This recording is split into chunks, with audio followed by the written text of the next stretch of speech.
বিদ্যাপাৰা ছোৱালী উচ্চ মাধ্যমিক বিদ্যালয় আজি 60 বছৰ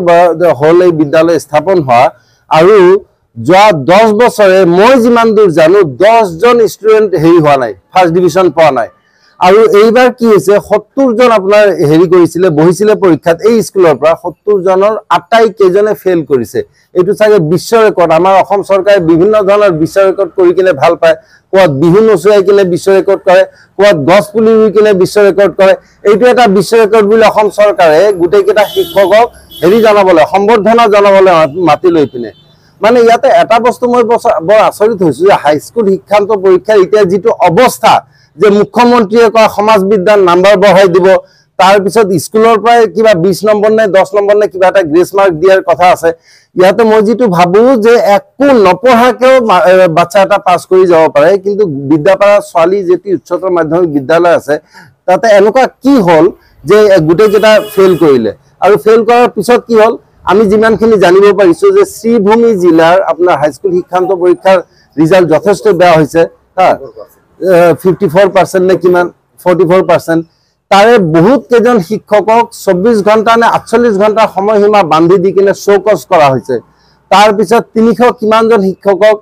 তেওঁলোকৰ দৰমহা কৰ্তন কৰা হৈছে তে বিদ্যাপাৰা ছোৱালী উচ্চতৰ মাধ্যমিক যেটো বিদ্যালয় আছে তাৰ শিক্ষকসকলৰ কোনো একাউন্টেবিলিটি নাই নেকি তেওঁলোক সকলো হিচাপৰ বাহিৰত নেকি যে তেওঁলোকক আমি জানামতে না শোকজ কৰা হৈছে না দৰমহা কৰ্তন কৰা হৈছে না কিবা মই ভাবু যে তেওঁলোকৰ এগেইনষ্টে প্ৰসিডিং ড্ৰ কৰি তেওঁলোকক সাসপেন্ড কৰিব লাগে তেওঁলোকক ট্ৰান্সফাৰ কৰিব লাগে আৰু তেওঁলোকক দৰকাৰলৈ ডিসচাৰ্জ কৰিব লাগে যদি চৰকাৰী নিয়ম মতে হেনেকে কৰিব পৰা যায় কাৰণ এটা স্কুল আমাৰ ট্যাক্স পেয়াৰৰ পইচা দি কিনেতো আপোনাৰ শিক্ষকসকলে তো নিজৰ পকেটৰ পইচা দি নপঢ়ায় হয় কি নহয় তেওঁলোকে পৰিপূৰ্ণ বেতন পায় যথেষ্ট বেছি বেতন পায় সেই বেতনখিনি কি কৰে তেওঁলোকক বজাৰ কৰিবলৈ চৰকাৰে দিয়ে নেকি যেটো কামৰ কাৰণে তেওঁলোকক নিয়োগ কৰা হৈছে সেই কামটো যদি কৰিব নোৱাৰে তেওঁলোকৰ কোনো অধিকাৰ নাই এই সকল শিক্ষকক সাসপেন্ড কৰিব লাগে নহলে কোবাত জুৰহাট কোবাত শিলচৰ কোবাত কাৰ্বি আংলঙত ট্ৰান্সফাৰ কৰিব লাগে এন মাস গুটেই খিনিকে কাৰণ এই ইয়াতে এটা বিৰাট এটা কাৰ্টেল চলিছে তেওঁলোকে বুজি পাইছে যে আমি যদি নপঢ়াও যদি ৰিজাল্ট ভাল নহয় চৰকাৰে একো নকৰে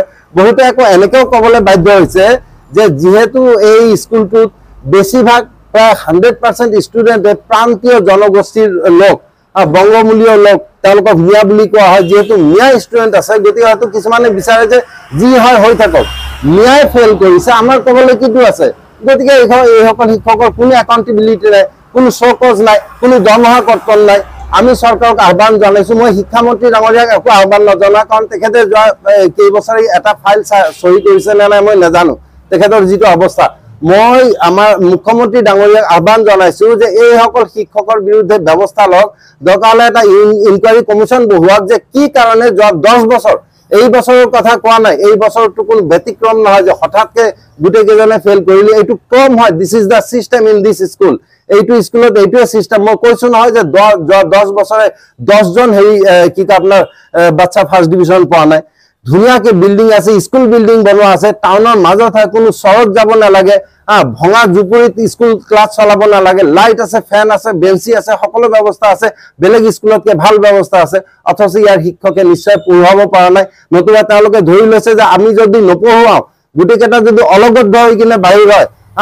তেতিয়া হলো আমাৰ একো নাই এই সকলক এইটো ক্ৰাইম বুলি নকব এইটো অপৰাধ বুলি নকব তে অপৰাধ কি বুলি কব সৰু বাচ্চাৰ মূল খোৱা এটা অপৰাধ ইয়াতকে ডাঙৰ এটা অপৰাধ হ'ব নালাগে মই ভাবু এই সকলক অপৰাধী সাব্যস্ত কৰি তেওঁলোকক ডিসচাৰ্জ কৰা হওক দৰমহা কৰ্তন কৰা হওক তেওঁলোকক সাসপেনশন কৰা হওক আৰু তেওঁলোকক জুৰহাট ডিব্ৰুগড় ধেমাজি আপোনাৰ শিলচৰ কাৰ্বি আংলং ডিমা হাছাও জিলালৈ ট্ৰান্সফাৰ কৰা হওক তেতিয়া তেওঁলোকে বুজিব যে কিমান